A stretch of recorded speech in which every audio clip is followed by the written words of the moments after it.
Assalamualaikum warahmatullahi wabarakatuh. Salam guru penggerak, tergerak, bergerak, menggerakkan. Apa kabar Bapak Ibu guru hebat? Perkenalkan, nama saya Fitria Yuliana. Saya mengajar di SDN Tambak Kalisogo 2, Kecamatan Jabon, Kabupaten Sidoarjo. Saya adalah JGP Angkatan 11. Saya akan menyampaikan aksi nyata modul 1.4 Budaya Positif. Fasilitator saya adalah Bapak Ahmad Taufik dan pengajar praktik saya adalah Ibu Iin Kusumawati. Latar belakang. Tujuan pendidikan menurut Ki Hajar Dewantara adalah menuntun segala kodrat yang ada pada anak-anak agar mereka dapat mencapai keselamatan dan kebahagiaan yang setinggi-tingginya, baik sebagai manusia maupun sebagai anggota masyarakat. Anak diberi kesempatan untuk mengembangkan minat, bakat, dan potensinya sebagai individu yang unik. Sementara itu, guru harus memberikan tuntunan dan pedoman agar anak tidak kehilangan arah dan dapat menemukan kemerdekaan dalam belajar. Budaya positif di sekolah sangatlah penting untuk dikembangkan. Hal ini dikarenakan sekolah merupakan bagian dari tripusat pendidikan, tempat tumbuh dan berkembangnya karakter siswa. Salah satu langkah membentuk lingkungan kelas yang mendukung terciptanya budaya positif yaitu dengan menyusun kesepakatan kelas, sehingga siswa memiliki keyakinan dan kesadaran akan penerapan disiplin berdasarkan motivasi internal sehingga memiliki karakter yang kuat sesuai dengan profil pelajar Pancasila dan tujuan pendidikan yang diharapkan. Tujuan mewujudkan budaya positif di sekolah yang mendukung suasana belajar yang aman, nyaman, dan menyenangkan melalui kesepakatan dan keyakinan kelas. Mewujudkan siswa yang memiliki karakter positif sesuai dengan profil pelajar Pancasila. Tolak ukur. Terbentuknya kesepakatan dan keyakinan kelas yang dibuat oleh siswa bersama wali kelas atau guru. Siswa menerapkan kesepakatan dan keyakinan kelas secara konsisten. Menguatnya karakter positif dalam diri siswa seperti religius, disiplin, tanggung jawab, peduli, mandiri, gotong royong, kreatif, dan bernalar kritis. Linimasi tindakan yang akan dilakukan. Mengajukan gagasan kepada kepala sekolah. Membuat kesepakatan dan keyakinan kelas. Sosialisasi budaya positif kepada rekan sejawat di sekolah, menumbuhkan dan membiasakan penerapan kesepakatan dan keyakinan kelas, melakukan evaluasi dan refleksi. Dukungan yang dibutuhkan untuk kelancaran tindakan aksi nyata dibutuhkan dukungan dari berbagai pihak, di antaranya kepala sekolah, rekan-rekan guru, siswa, dan orang tua siswa. Berikut ini adalah dokumentasi kegiatan dari aksi nyata yang telah saya lakukan. Melakukan sosialisasi tentang pentingnya budaya positif di lingkungan sekolah kepada rekan sejawat. Apa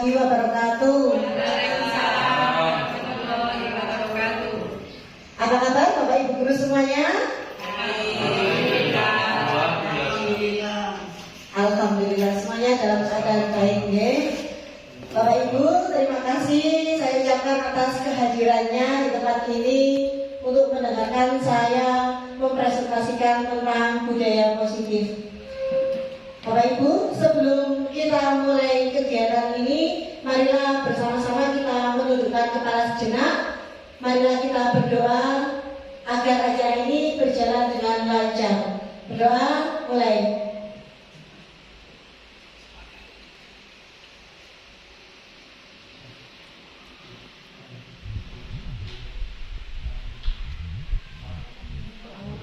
Berdoa selesai. Terima kasih. Semoga dengan doa yang kita panjatkan akan membawa berkah untuk kita semuanya. Amin. Bapak Ibu, sebelum kita mulai, mari kita breathing sebentar ya. Semuanya silakan untuk berdiri. Diikuti ya.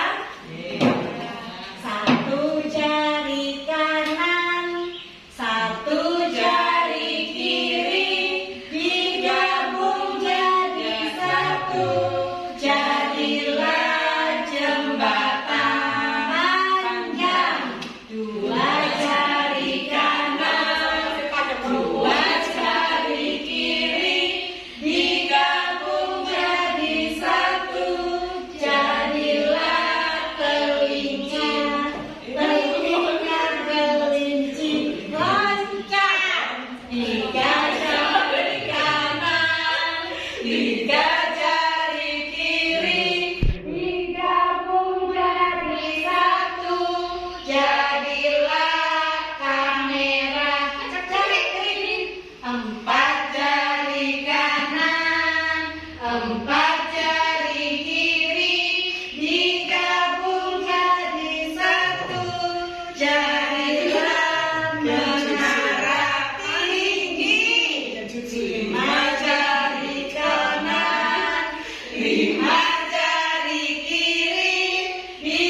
Baiklah, sebelumnya saya akan menyampaikan pantun terlebih dahulu.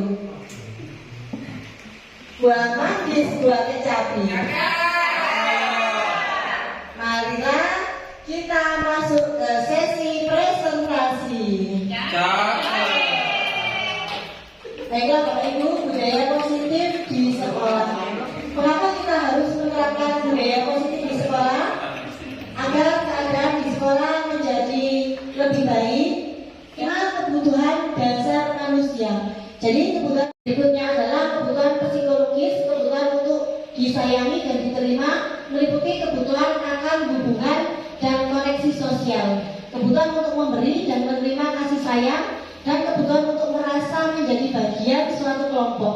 Kebutuhan ini juga meliputi keinginan untuk tetap terhubung dengan orang lain, seperti teman, keluarga, pasangan hidup, teman kerja, binatang peliharaan, dan kelompok di mana kita tergabung.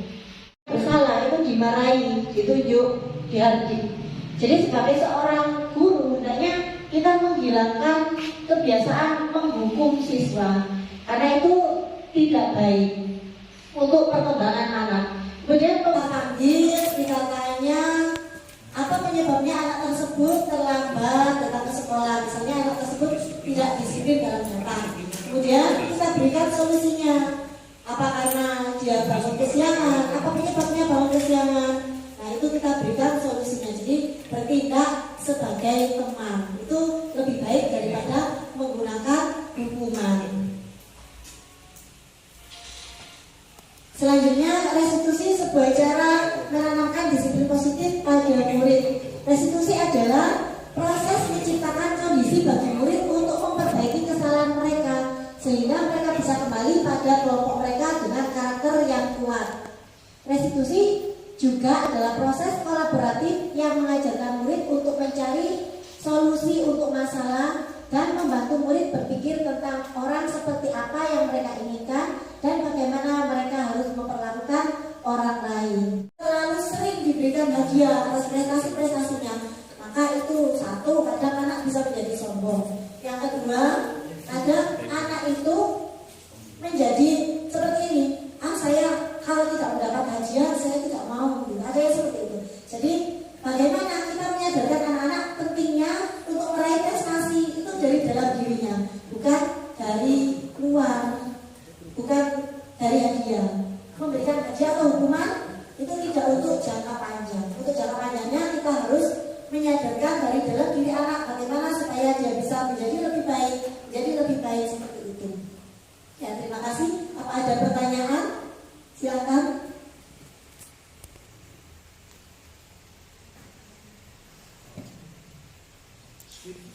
Ya, silakan Ibu. Terima kasih. Mungkin dari penjelasan tadi sudah jelas. Jadi ada istilah yang saya kurang paham, yaitu self esteem. Itu yang dimaksud apa bentuknya? Ya, baiklah. Saya akan menjawab pertanyaan dari Ibu Vijay tadi. Apa itu self esteem? Self esteem yaitu harga diri atau self esteem adalah pandangan atau nilai yang diberikan seseorang secara subjektif terhadap dirinya sendiri secara keseluruhan. Pandangan ini didasarkan pada kepercayaan dan pendapat diri sendiri sehingga cenderung sulit untuk diubah. Dari kalau saya seperti ini itu tidak boleh. Jadi saya tidak boleh seperti itu. Ini saya boleh seperti ini supaya saya menjadi lebih baik lagi, maka saya harus seperti ini. Itu sudah timbul di dalam dirinya sendiri, dan seperti itu. Silakan, apa ada pertanyaan lagi? Ya, silakan. Terima kasih atas waktunya. Di sini saya mau bertanya, tadi kan begitu sempat menyinggung keyakinan kelas. Terus apakah keyakinan kelas itu beda dengan kesepakatan kelas? Itu, terima kasih. Ya, di sini keyakinan kelas itu hampir sama dengan kesepakatan kelas, ya sama. Tapi beda dengan aturan kelas. Kenapa seperti itu? Kalau aturan kelas biasanya kan aturan itu dibuat tidak berdasarkan kesepakatan bersama,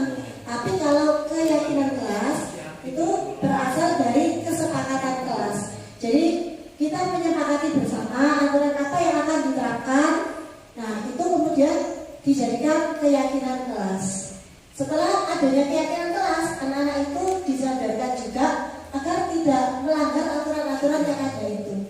Ya, seperti itu keyakinan. Berarti keyakinan kelas lebih tinggi dari aturan. Ya, keyakinan kelas itu lebih diutamakan daripada aturan. Jadi sebelum membuat aturan itu harus dibuat kesepakatan kelas terlebih dahulu, dibuat keyakinan kelas terlebih dahulu. Karena apa? Anak-anak itu supaya tahu dan memang itu aturan yang mereka inginkan dan itulah aturan yang sudah kita sepakati bersama supaya anak-anak itu tidak melanggar dan benar-benar ada dalam diri mereka sendiri. Seperti ini, anak-anak kalian ingin kelas kita ini dijadikan seperti apa? Saya ingin Bu, kelas kita itu tertib, tidak ada yang bertengkar. Nah seperti itu. Maka di situ dibuat kesepakatan kelas. Apa salah satu aturannya? Saling menghormati antar teman, seperti itu. Jadi mereka akhirnya tumbuh kesadaran sendiri supaya tidak ada yang bertengkar.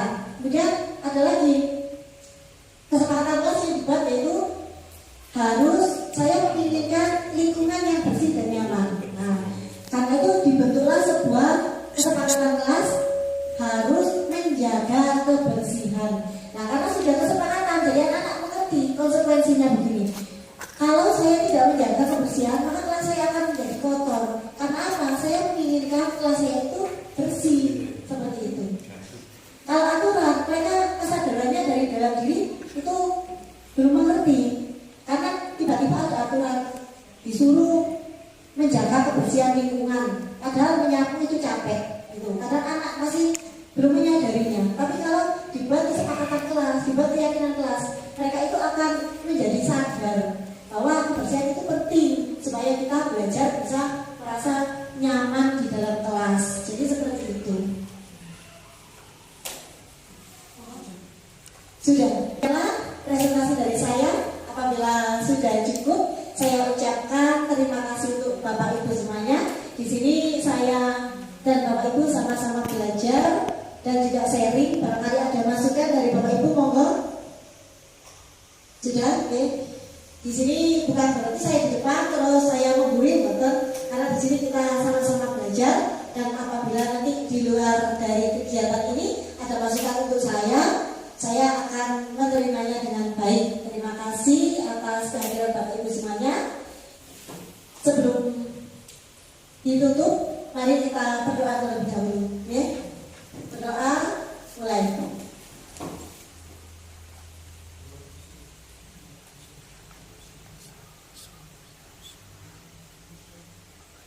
Doa selesai. Wabillahi taufik wal hidayah.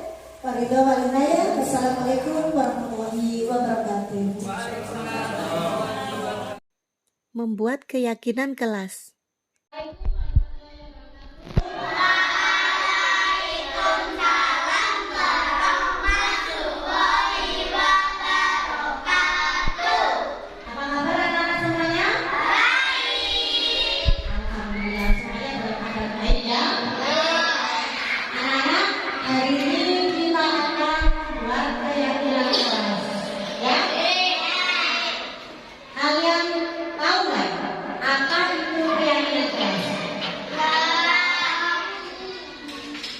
Keyakinan kelas adalah seperangkat nilai dan prinsip yang disepakati bersama oleh guru dan siswa untuk memandu perilaku dan interaksi di dalam kelas. Ya, jadi supaya kalian bisa menerapkan hidup yang disiplin, yang baik, maka diperlukan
tidak boleh.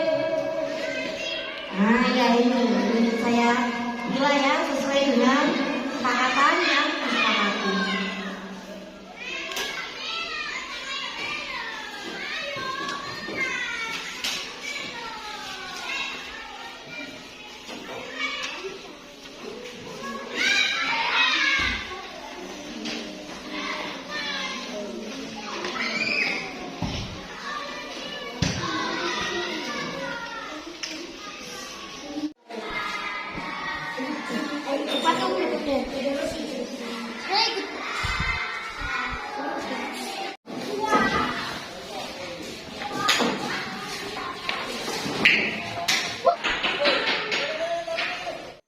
Demikianlah aksi nyata saya modul 1.4 Budaya Positif.